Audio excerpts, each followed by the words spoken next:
Okay, this should be the final video in the cache series, and this is accessing and then reusing the cache. You may not use it just once. You may want to use it for other items. So generally, what should we do to access the cache? It's already been in the ground who knows what amount of time. We're operating in the area or passing through the area. We need items from the cache. Either we'll take the whole thing with us or we'll take only some of it with us. Now, the group that gets sent out to access the caches really should divide themselves up into 3 teams.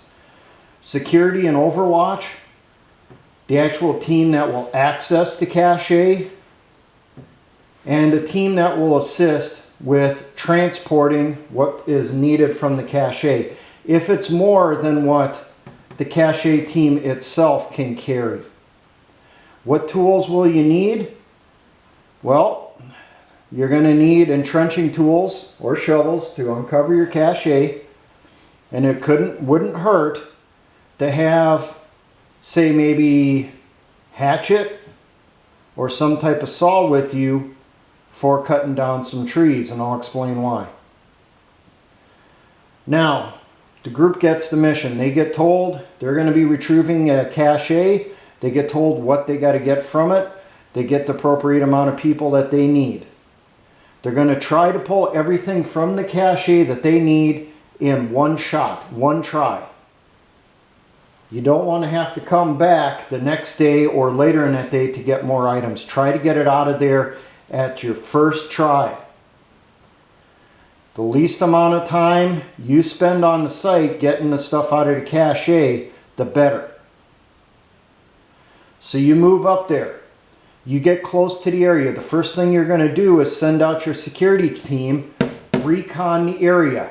Make sure there's no one in that area first. Make sure there's no ambushes. Make sure there's no signs of recent enemy activity. Make sure there's no booby traps. There's no landmines in the area. Make sure chemical weapons have not been used in that area that could contaminate that cache once you get the items out. Because right now, that cache is in the ground. You got it wrapped in plastic, multiple layers. It should be safe from any type of chemical contamination. So keep that in mind if you're in a chemical environment or your enemy does use chemical weapons. Now, after you've checked the area, you found out no one's in that area, they will then set themselves up as Overwatch. You know the general area where the cache is located according to the maps and sketches you have. That should have already been done. It's very important to have that and make it as accurate as possible. The person accessing this cache may not be the same person that put it in the ground. So, accuracy. Security gets put in place. Now the cache team will locate the actual spot the cache is at. This may involve them finding the landmarks or the markings in that area, getting the azimuth, getting their pace, getting their distance, triangulating whatever it is to locate where that cache is. Once they get there, they're going to start accessing it. Now, while they're accessing the cache, your transport team, if you have the extra people, they should be, if you're going to do this, with reusing the cache, they should be prepping some branches, some trees, some type of material to put over the top of the cache. I'll get to the reason for that. So we're getting in here, we're uncovering the cache. Just like when we put it in the ground, put a tarp on the ground. After you've located the exact spot the cache is at, then start cutting out your sod blocks. Put them, like a puzzle, on that tarp. Uncover that spot, then you're going to take another tarp, set it to the other side. You're going to start clearing away the excess dirt that should be over the top of the cache. Be very careful as you're going through this dirt that you do not damage the plastic bags over the top of the cache or the cache container. Because you, like I said, you may want to reuse that. You may not have extra bags with you to cover that container back up afterwards. So clear it away slowly, get to the cover, the top of your cache container, clear it out. Now at this point you may have to clear a little bit down around the sides so that you can get your hands in there. Then, if you can, pull that cache case or tube or whatever you have out of the ground. Maybe have a third tarp, set that case, that container on top of it. Minimize how much spoil, how much dirt contaminates the area. Then you will access that cache. Make sure it's the correct one. You may be off by a few feet, you may be accessing the wrong one. You may be trying to access box number 2, but you're accidentally accessing box number 4. Whatever it is in that particular location. Whatever you're doing, or whatever you need. Get inside there, check that inventory sheet, make sure it's the correct one, or at least the correct type, if you're going by a standardized log pack system on your caches. Then, go through, pull what you need, set it to the side. Set it on that tarp that the case is on or nearby. Your transport team should move up at this point. You know, you may send someone from your cache team over to grab them, to bring them over. You start pulling the items you need and you pass it off to them.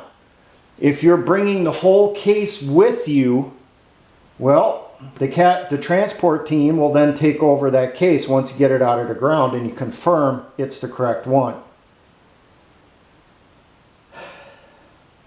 They may have to load it up in the back of a vehicle, load it up onto a cart, maybe tie it off between 2 long branches so that they can carry it out basically on an improvised litter, whatever it may be. Now, we've determined we're going to reuse this cache in the future because we may do an ambush in the area and we need somewhere to hide stuff after that ambush. We may have to hide weapons. We may have to hide that extra ammo, that additional rations, additional gear. That's where we're reusing. Well, if that's the case, that container can be reused at that point. So you get everything out of the cache, pass it off to the people on the transport team. They pack their rucksacks, bags, whatever it is that they're going to use to get the items out of there. If we're leaving the tote, the container behind, we will then go back through, reseal it as best as possible. I understand it's empty. Rebag it. Hopefully you did not cut open any trash bags that are over the top. You opened them up. You untied them. Put them back in there. Get out as much air as you can. Ain't going to be perfect. Get that case in the ground. Now at this point, remember, there's not as much support inside the cache case here. Where before, someone could potentially walk over the top, maybe sink down a little bit, but not enough to tell them something's wrong.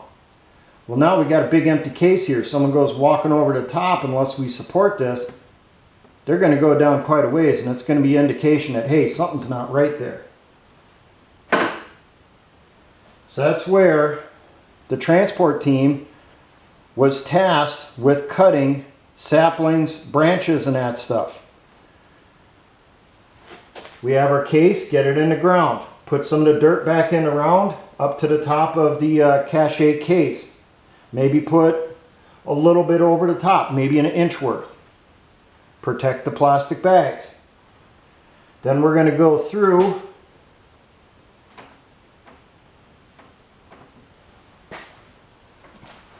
and we're going to lay those logs, those thick branches over the top, spanning the cache. Give ourselves, at least 6 inches, maybe a foot past the edge of the cache container. Spread the weight out, get it off of that potentially empty container, or container that's partially filled. Maybe we only took part of it. After that, we then go through, put a bit more dirt in there. Then we start putting our sod blocks in. Just like when you're putting in the cache, you're going to go through. The last block you put out is the first one you put in. Going to the final block you put down is the first one you took out.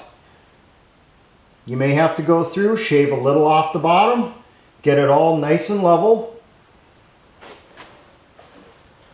You're then going to camouflage it as best as possible.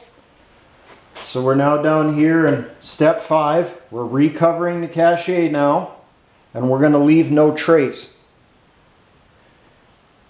If we somehow have excess dirt, which we probably might because we put those logs in there, that will be carried farther away from the cache than what you probably normally would. Where before you maybe deposited it 25 meters away from the cache when you were putting it in peacetime, we're now in war, or you're in a survival situation. Take that dirt at least 50 meters away. You want some good distance between where that dirt's going to be dumped and where that cache is at.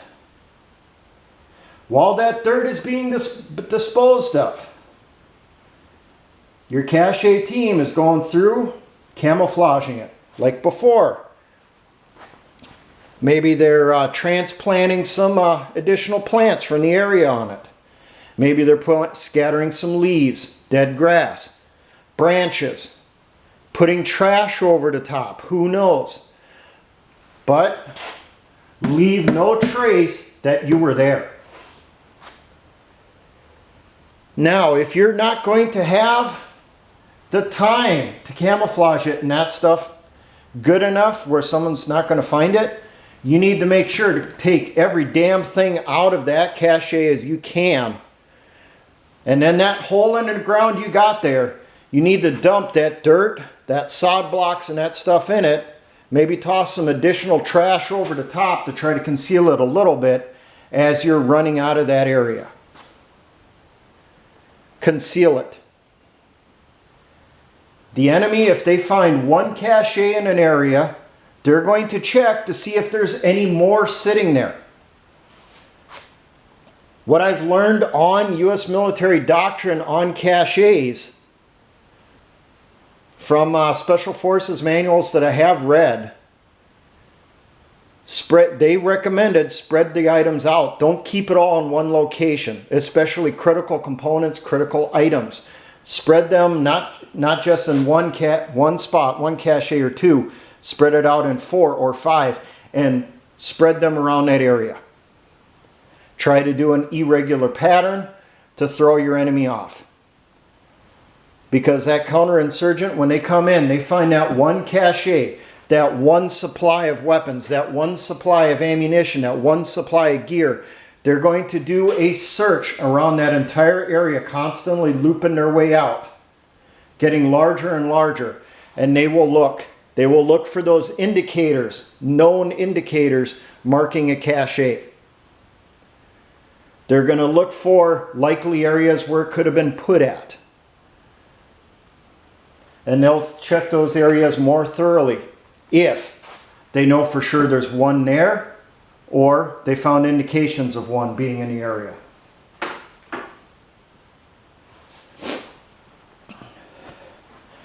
There you go. For those of you planning on putting in caches, hopefully this series gives you some tips that you can use. Hopefully you can learn from some of the mistakes I've done as I've been putting them in. I'm still learning just like everyone else. Still improving my techniques on how I do it. And I'm still getting more caches in. Something I will throw in here. I recently helped out some people that I know set up a bug out type cache. What we did in that is the person had a barrel. We put it in the ground at a location where they could escape to if they're bugging out, you know, they're having to run away. They can get inside that barrel easily, and then inside that barrel, the contents, we put those inside backpacks. And those backpacks had to be small enough to fit in and out of the opening on the barrel. So the theory was on that, they're bugging out, or they're hiding in the area, whatever it may be. They get to that barrel, they uncover it, do their best to maintain that camouflage, maintain that observation of the area while the person or persons are accessing it. They then reach inside, grab a backpack or two or whatever they need. Then they close that barrel back up, re-camouflage it, move out of that area. And each one of those bags that are inside, it has set items in it. It has the set number of toilet paper, set number of freeze-dried meals, set number of ramen noodles, and set number of matches, set number of candles, and any other item they could potentially need in an escape and evasion situation. They have their own bug-out bags that they're supposed to grab when they grab and go. These are supposed to supplement that, give them additional food, help them survive longer. So that's another reusable cache, something for you to think about. Now, for all my engineer brothers in the Patriot Militia movements, always remember, essayons.